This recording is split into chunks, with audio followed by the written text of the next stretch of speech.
We have so many stories in our lives, but our stories are not always heard. On the Hear My True Story podcast, we tell our own true stories. Before the white car parked, our head teacher had scattered. Looking at him, I could only see his tie that was flying backwards, waving at us, and he disappeared in thin air.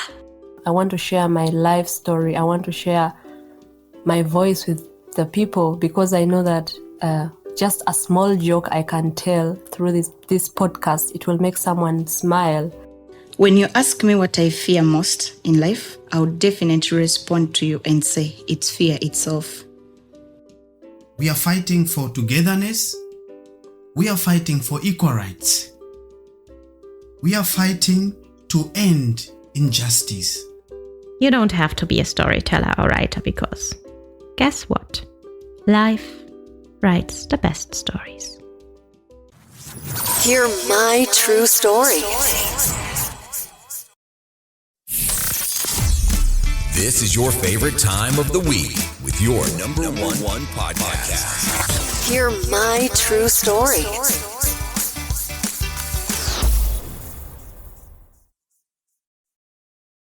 Yeah, our dear listeners, I'm really happy to have you again this week on our podcast, Hear My True Story. It is me, your host, Otako.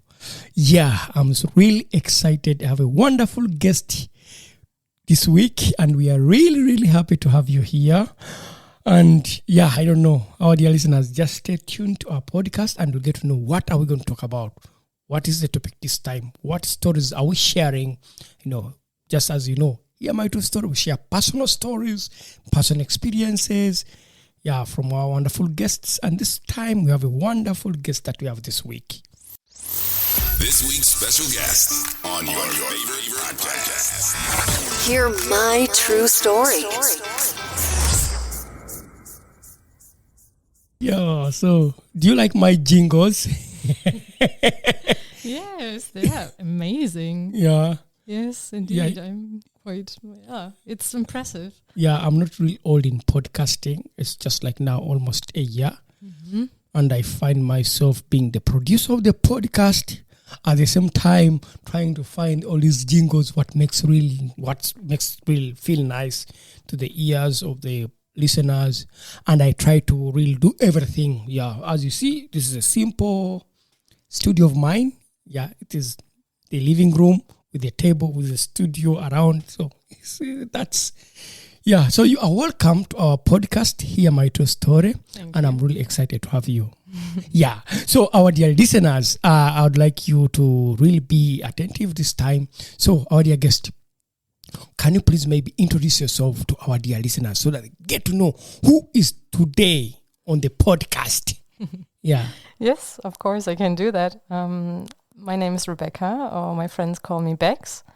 I live in Marburg, obviously the city where Otako lives as well. And I come from Leipzig, a city in the east of Germany. I'm 30 years old, so not the youngest anymore, but I think that's maybe good for the first introduction. I don't know. Yeah, it's really good for me to get to know you. For mentioning also your age. Most times guests don't mention the age, but I'm so happy that you mentioned that. Yeah, no, it's no secret. It's okay. It's okay, yeah. Yeah, sometimes I think for my listeners, I've not even talked about my age. Yeah, but I'm older than you. I'm making 33. You? Yeah, I'm making 33. Yeah, I look young. You do, yes. Okay, sometimes I say I'm old. Yeah, when I work with children, sometimes someone thinks that I'm also a teenager or, a young person working with young people. Yeah. I think that's a beautiful thing that to have when people say, yeah, but you also look young. Thank you. Yeah, I can't say that you are 30. If you ask me, maybe you're making 26. Mm-hmm. I mean, it's nothing negative to have any age, isn't it? Like, we tend to say it's better to be young, but actually I love my age and it's great, just as it is. Yeah, for me also, I think that's nice. It's like someone to reach this age and not everyone can make it. And That's that's true. Yeah. And people forget that, it's quite special to grow old. You're right. Mm-hmm. Yeah, because there are people who didn't even make a month or a day. Yes, obviously. Yeah. That's true. And that's life. So I appreciate that. I'm so happy that I made past the third. Not yet. I'm still in the third floor. We call it third floor. So you're welcome to the third floor. Wow. Here I am. Yeah. I managed. So our dear listeners, our guest, I would like to ask, how do you want to be introduced, first of all, as a teacher or as a trainee who has been training as a teacher, or you're a teacher already? No, I'm a teacher. You're a teacher. Yeah, and I call myself, when people ask me, what's your job? Then I say teacher. And I find this quite cool. Okay. I think it's because it is a job everybody knows, and I like to say like, okay, yeah, this is my profession.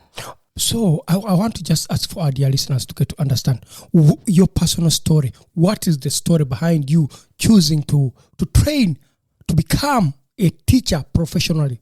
There's always a motive for every individual to choose a career. What is your true story? What is your personal story? It's not like I was in a young age and I decided, I want to become a teacher and it's my dream forever. It wasn't like this. It was much more like I did my final year in school and I wasn't actually sure what I wanted to be, but then someone, I did a job, an internship in an architectural, so like with an architect, and there was a person talking about, it's so good to be a teacher. It's actually so much better than becoming an architect. And so that was the first time I thought about it. And then when I talked to all my friends about this idea, everybody reacted quite in the same way, saying like, yes, you should become a teacher. This is so matching. You are really a teacher, like a person I could imagine to become a teacher. And it has been like this ever since. And so and as you said, this is why I got as far as I got now, because I just finished the teacher's training this year, so this summer. Yeah. And that's how you became a professional teacher. Yeah. So, wow. I mean, that's what I say, that most times there's always a story. There's something that really drives you to be. So do you love being like a teacher? Mm-hmm. I love the contact to the young people, and I really love if I manage to make someone understand something, like, or to think about a new topic. So because the subjects I teach are English and philosophy, or ethics rather said, and so especially about the ethics part, it's so cool for me if I make young people realize or think about something new and they get new ideas, and that makes me feel really good. Wow. That's nice that's really nice, to really hear that. Why did you choose to be a teacher of English? Yeah, why English? Why not mathematics? Why not French? Why English? Mm-hmm. And being that your first language, which people in German, they call it a Muttersprache. Yeah. Mother tongue. Yeah, mother tongue being German. Mm-hmm. And you being a German, living in German. Why did you decide to teach English? And why did you decide to speak English? Because I have a personal experience. Mm-hmm. Most people in German understand English, but they don't want to speak English. Mm-hmm. Mm-hmm. Yeah, and that is a thing. I really liked English as a subject in school, and I think maybe the main reason was because I loved my English teacher, so I felt like she was a great teacher, and maybe it's a bit like, I wanted to become like her, or maybe not just like her, but it was the same about my ethics teacher as well. So these two were quite role models to me.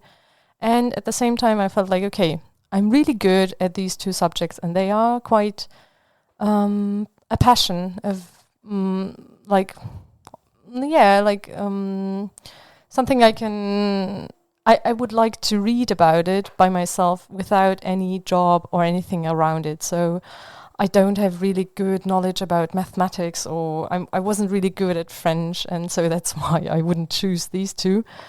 But about English and especially ethics, I always felt like, okay, it's good for me to investigate into these two subjects. And I feel like they are the most important ones. And I know every teacher says that about their subjects, but I feel like being able to communicate and understanding other people is so crucial in our world.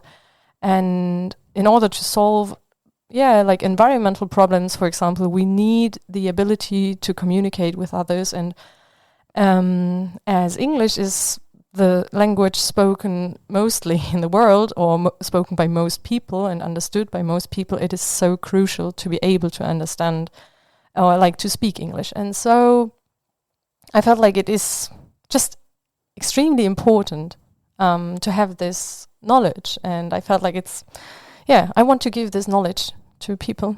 Wow.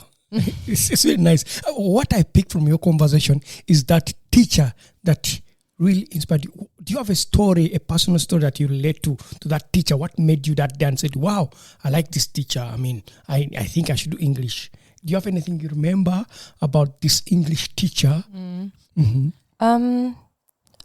I think she was a strong woman. I think she was confident, and she had quite a strict personality but in a positive way, in a way that you would feel like, she knows what she wants, and she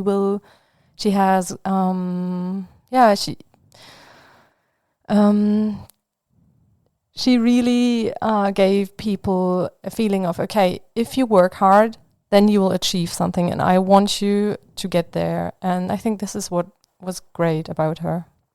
Wow. That's really nice to hear. Most times we teachers, we forget that I'm also a teacher. I mean, I trained to be a teacher in Uganda, and I was teaching history and religion. And one of the reasons why I chose to do history, because I loved our teacher. Mm-hmm. He could tell the stories. He could teach you about the French Revolution. I'm like, wow, I want to be like this guy. I want to teach about this. He could teach you about the African history, and you're like, wow, I really want to also be like this teacher. So to me also, the teachers played a big role in me choosing to be a teacher of history. Mm-hmm. Yeah, cool. Mm-hmm. So just another question I wanted to ask you about is, you have been training as a teacher. So how has it been for you? Like as a teacher myself? As a teacher yourself. Well, not always easy. So there were situations when I felt extremely uncomfortable, and I felt like, wow, okay, I don't want to be here, and I am shivering, and it's not easy because it's a tough job, I think, and you make yourself quite vulnerable standing there in front of 29 individuals, and they as a group they can be quite challenging, but most of the times I really liked it. I like to be in front of, it is like a small stage you're standing on, and if you use the stage in order to make the group work together, or the group to think about a topic, and every time I managed to do that, it felt great. I just feel like, wow, I'm really I wanted to say powerful, which is it's a strong word, but it is a kind of power, but I would feel like I gave the power to the people, like the power of knowledge, for example, and that always felt amazing. So you being on that stage always, do you take it like every day is another performance, or is it always the same performance?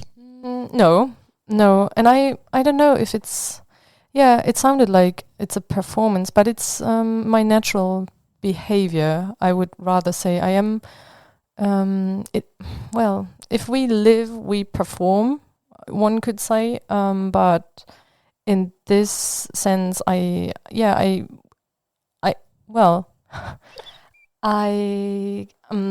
it's not that every day is the same. sometimes I went to school feeling like, okay, I don't have any energy, and then it's, I think, good to make a lesson rather chilled and not to do the big stuff and just to be okay. Everybody can just have a chilled time. But sometimes when I feel energetic, then I would go for the energetic lessons. Wow. Make sure to leave a review. This makes our day and fuels future episodes. Hear my true story. That's nice to hear, because every day is different. That means every day is a new lesson, new experience.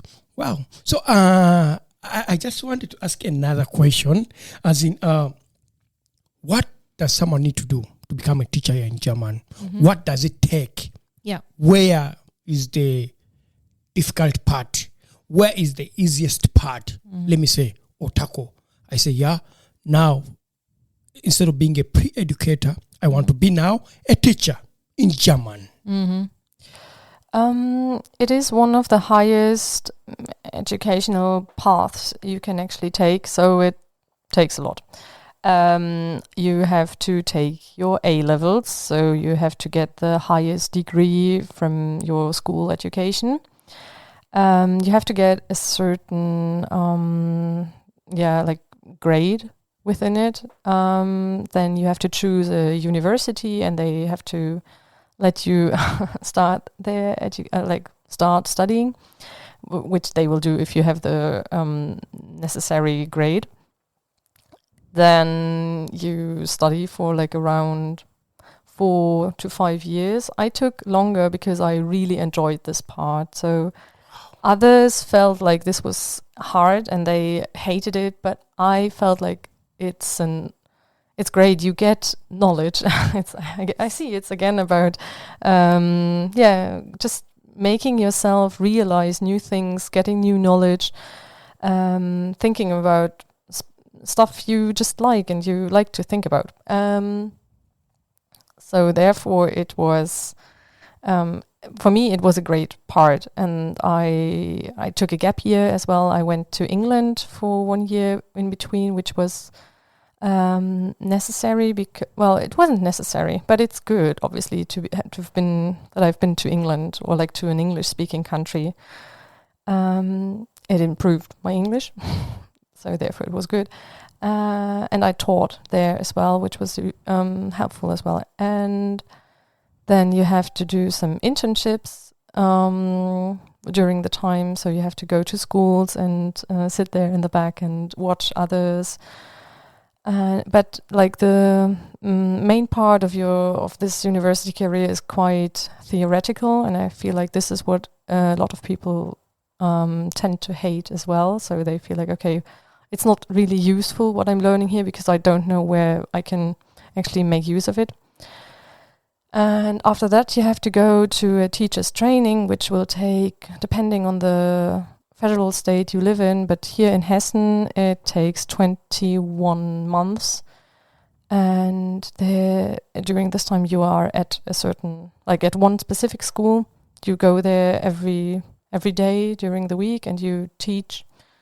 Well, around 10, you have around 10 lessons per week, which doesn't sound much, but it's so much work to prepare. And you also get, next to teaching yourself, you also get seminars, which give you knowledge, and you are tested a lot. So your supervisors come to your class and watch you, and then they'll give you feedback, and then they'll give you a grade, and you have to work through all of this. So I felt like the last part, so the teacher's training, which is called Referendariat in German, that was so stressful and hard. It was, very hard work for me.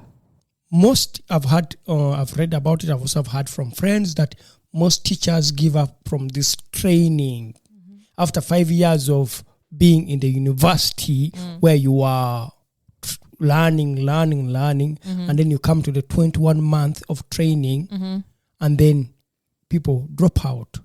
Yeah.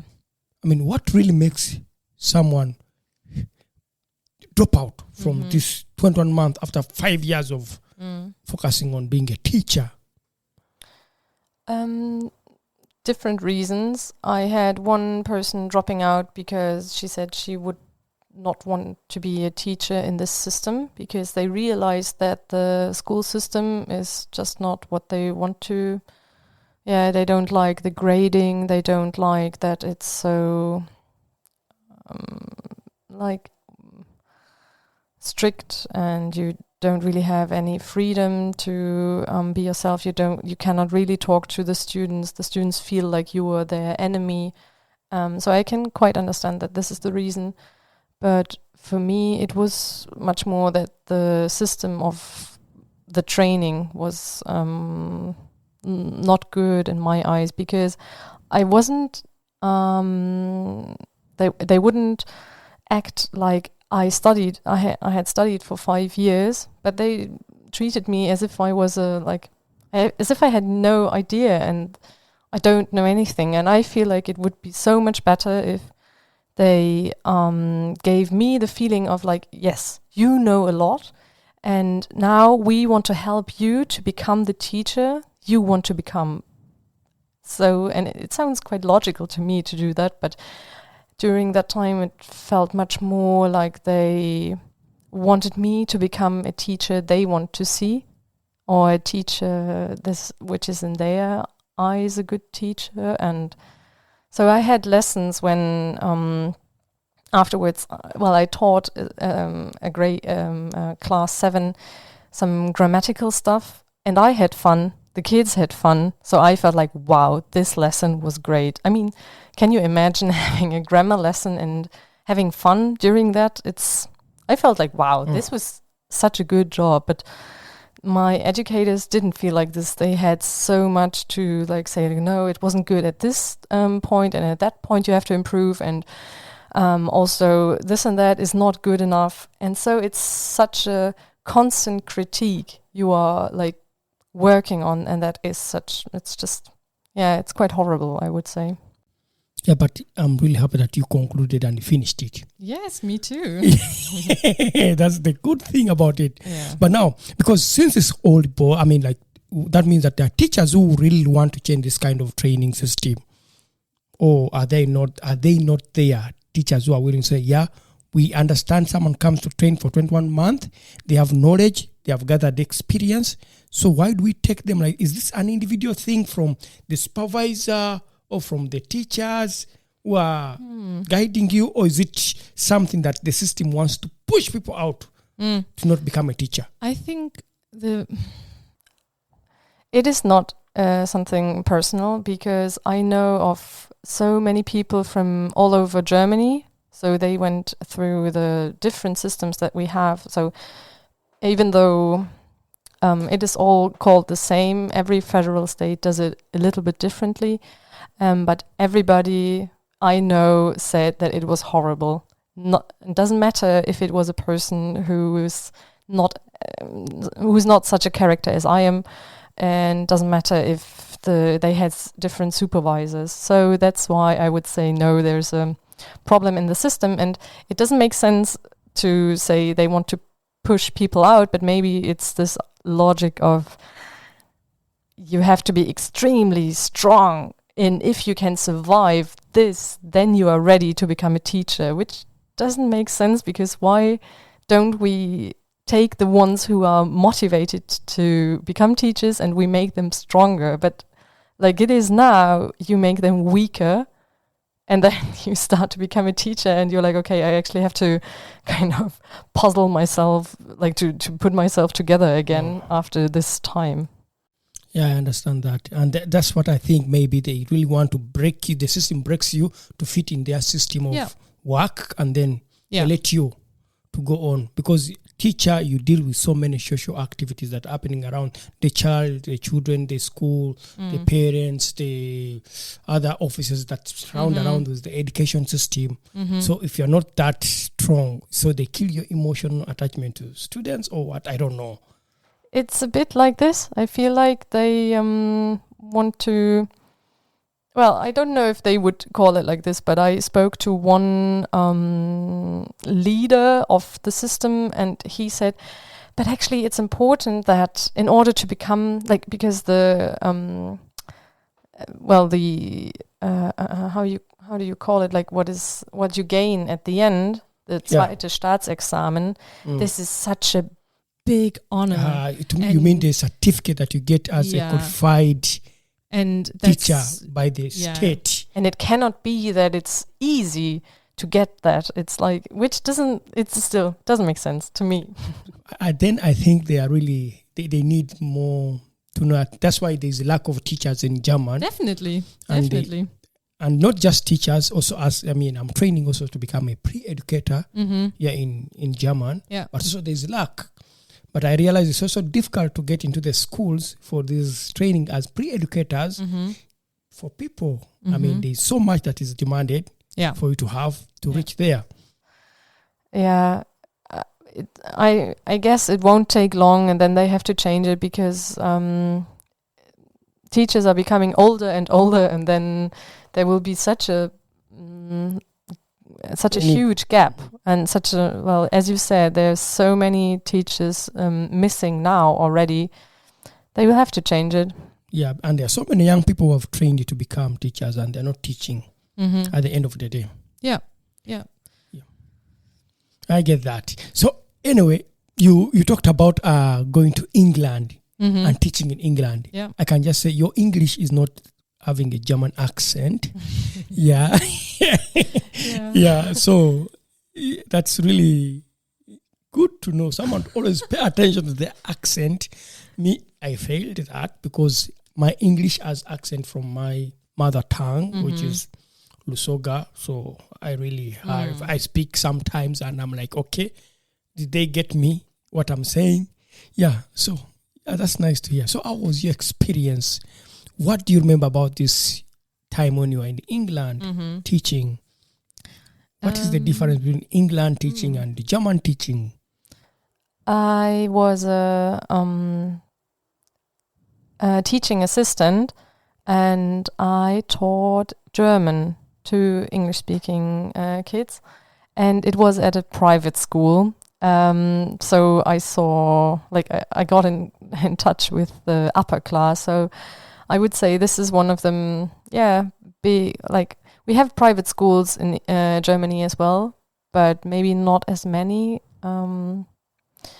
So therefore, I got in touch with the higher part of the society, as you could maybe call it, or the richer kids, and especially with the older ones, I had one-on-one lessons. They were quite they were interested in learning German, but it was more of a extracurricular plus, so it made their education special. So if you had German at school, it was quite, you showed I really want to become someone. And it's different in the way that English-speaking kids don't really feel the need of learning another language, not in the same way as German kids feel the need, because they know that, German kids know they cannot speak German outside of the country's borders or the German-speaking borders, and then therefore there's a different motivation, I would say.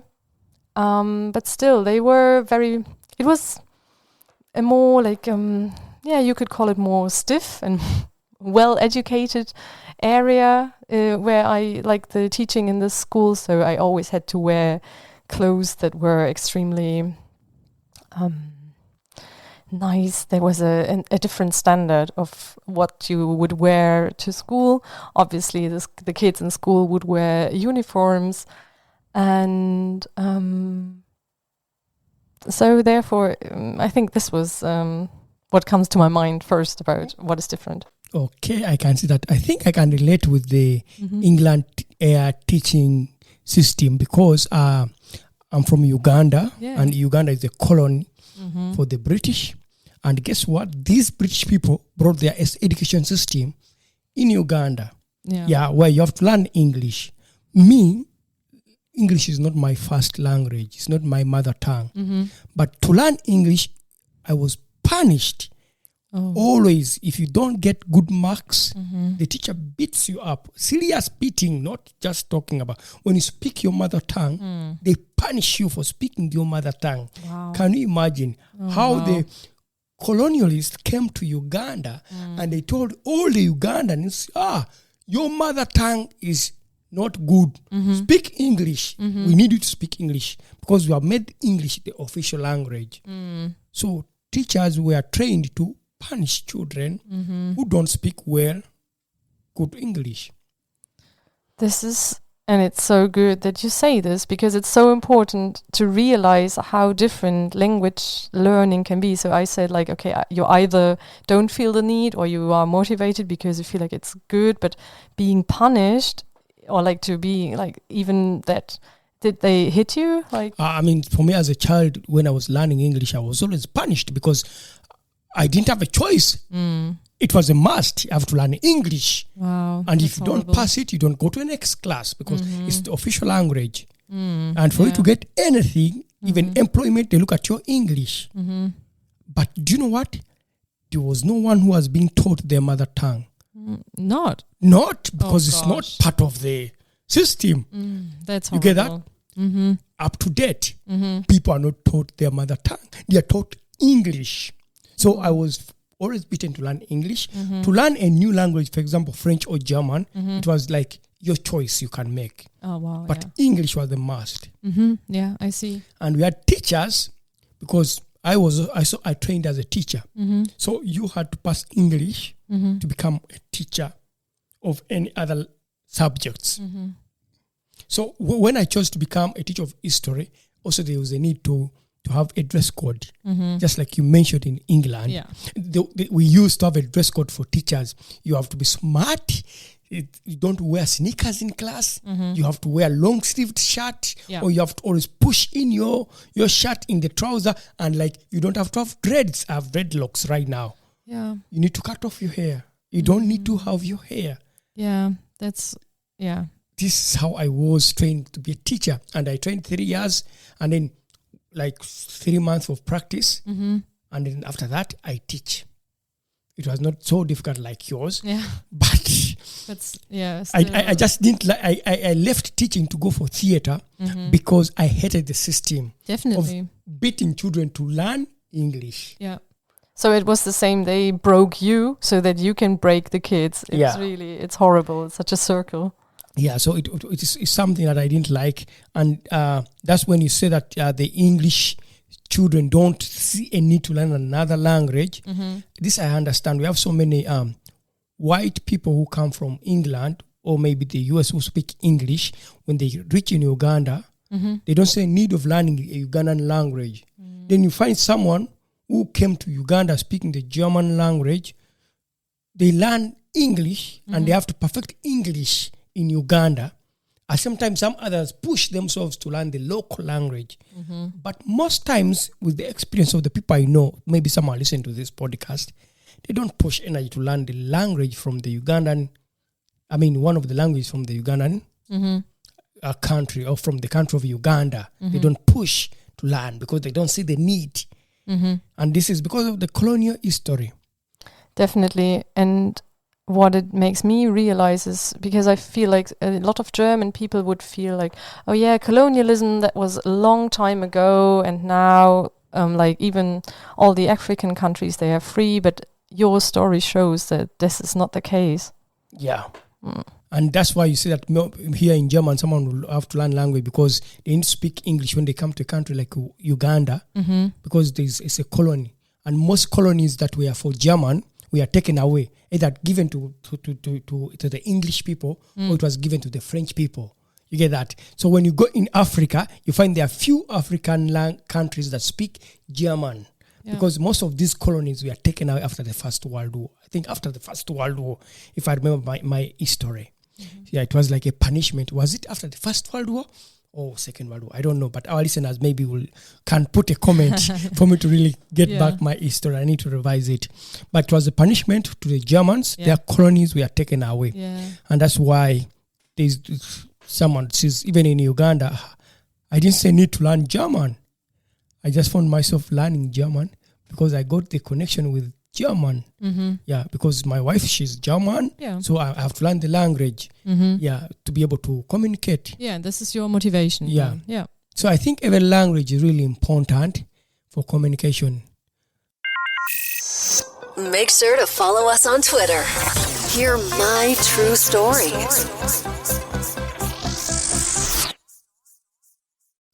And for that, I want to ask you, how many languages do you speak? You? Well, I speak German, English, Spanish, and a bit French, and I'm learning Italian. Oh my God, you speak so many languages.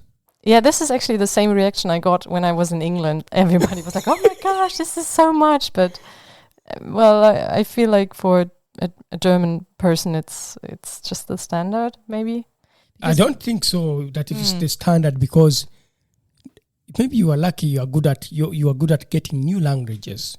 I mean, yeah, this people is who are what good at new people languages. taught me. Yeah, like what they told me. I'm like, if you have people who are good at sciences, I'm the one who's good at languages. But well, I'm okay at languages, I would say.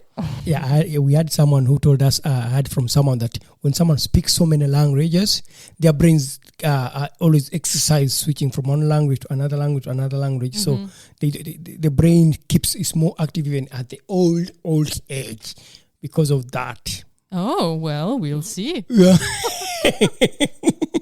Yeah, so that's what I had. But then for me, I speak English. I now speak some German.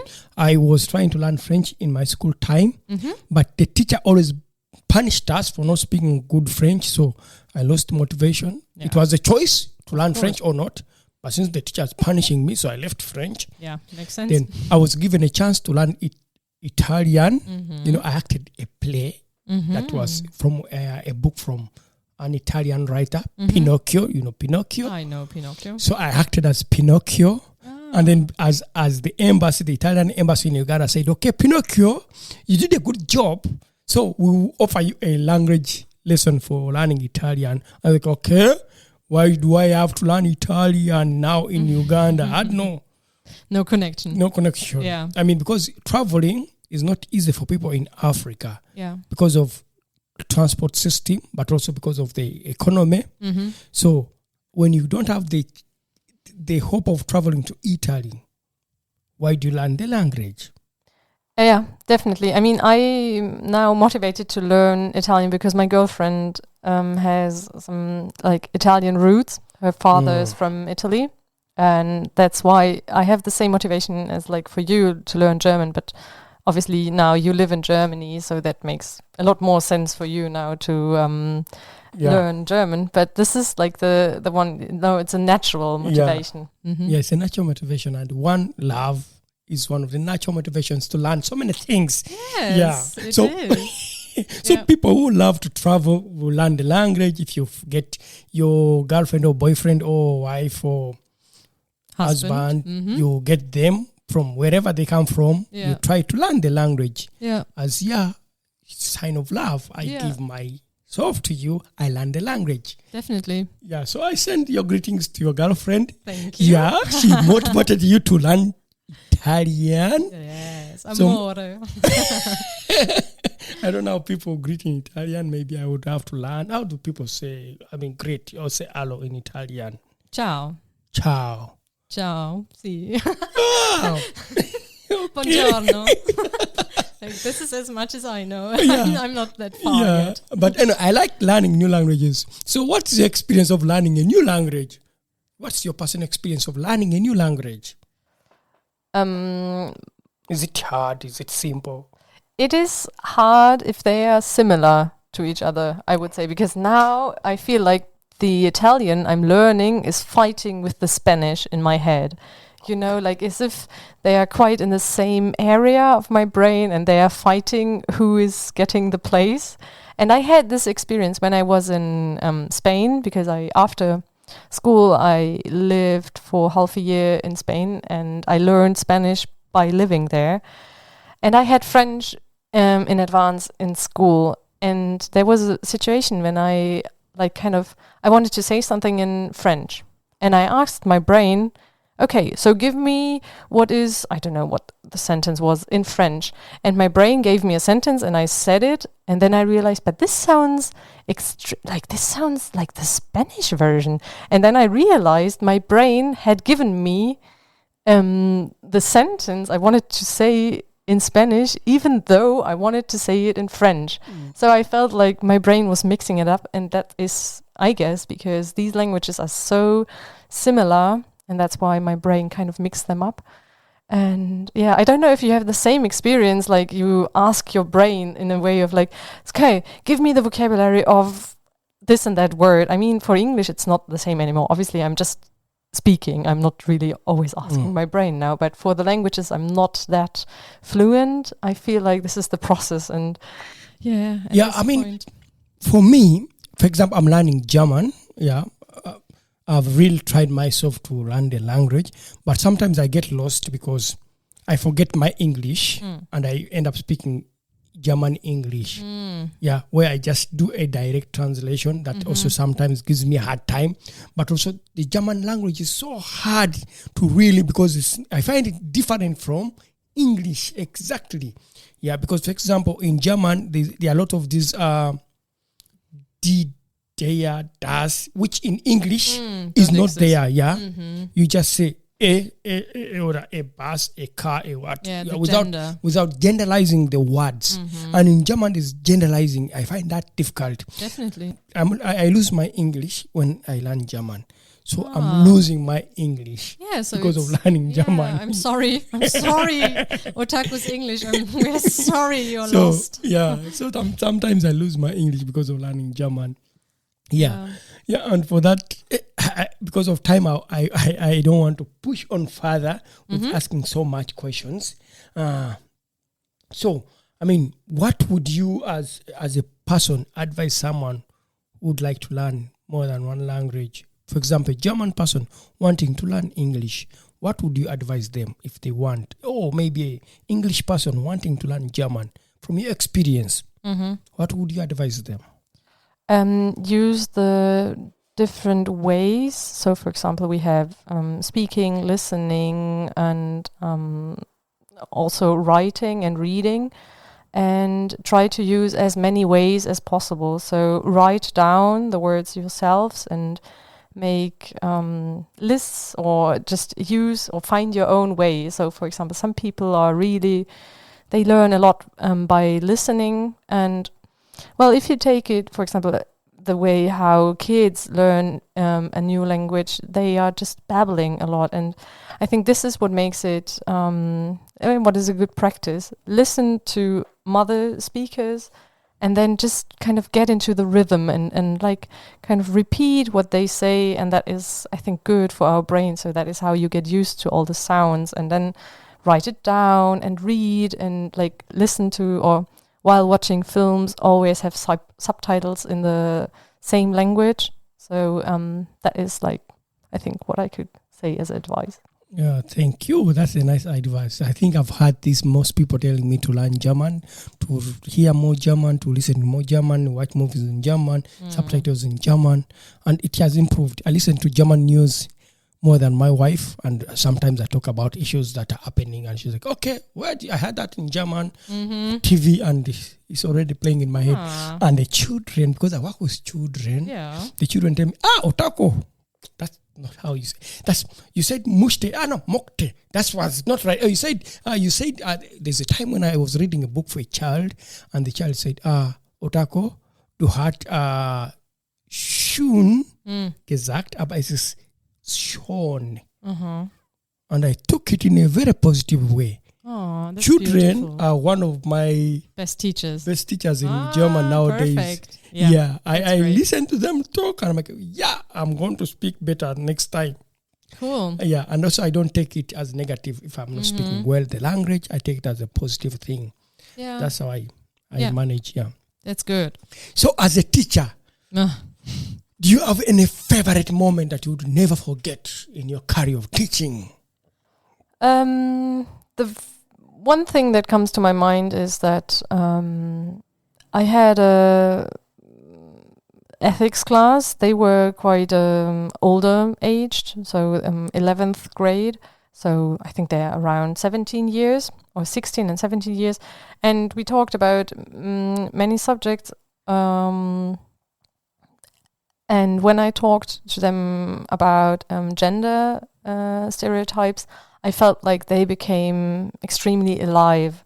And it was, and they also gave me the feedback that it was great to talk about something that is usually not talked about in school because teachers don't know about it, and also about sexuality. No one really talks about it, and they really enjoy, having a room to talk about this and asking questions.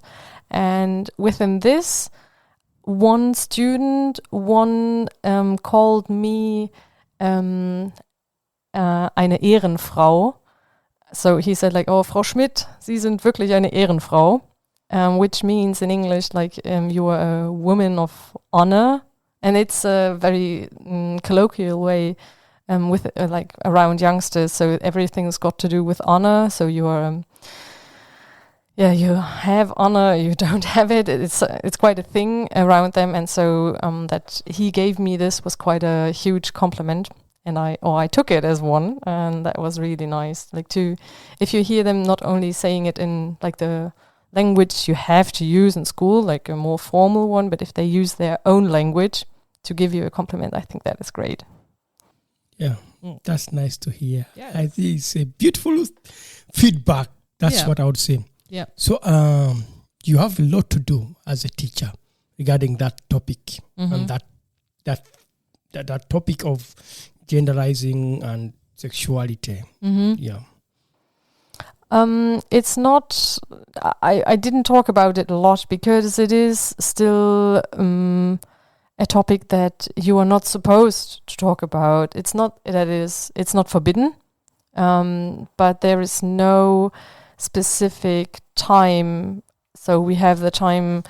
So we still have a curriculum in Germany. So it tells me, okay, I have to talk about happiness for the first half of the year and about religion in the second half of the year. But there is no specific time that you can use in order to talk about gender. But I just used the time in between to talk about it. It was just for 3 or 4 weeks. Yeah, and that's really beautiful because you have the experience, you have gathered the knowledge, and that's where that makes you a teacher, because we learn so many things to be teachers, but we also experience so many things to be teachers, and that's this plus that makes your students different from another teacher, because you talk about what other teachers cannot talk about. Yeah. But if you have anything that you would like to share with our listeners that we have not talked about really, you can talk about it right now before you say bye to the listeners. I think I'm okay. I don't know. No, there's nothing in my mind now. Okay. Yeah. So our dear listeners, thank you for being with us. And I would like our guest to say bye to our listeners for now. Yes. Yeah, we shall bye. Yeah, and then you'll join us in the next episode with our guest Bex as we continue to talk about more things other than being a teacher in German. Yes. In German. Yeah. Teaching German and English. I was told some time ago that there's a difference. German, the language, and Yemen, the country. I think the country is called Germany. Germany. Yeah. Okay. Germany Yes. and German. Yeah. Our listeners, you see, I'm still learning. I've been in Germany, but now I always mix up saying German or German. Oh, I'm like, Germany. Yeah. Thank you so much for this collection. Yes. Wow. You're welcome.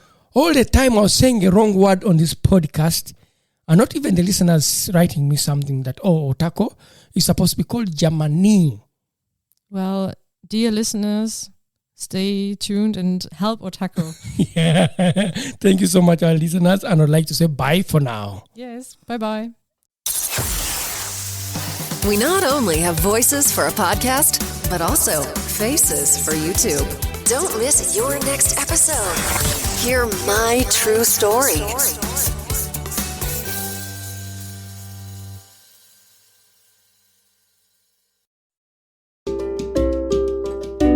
you for listening to our podcast, Music by Edwin Matovo, hosted and produced by Otako. Subscribe to our podcast for more stories and visit us on our website, hearmytruestory.com, for more stories. All the links are listed in the show notes of this podcast.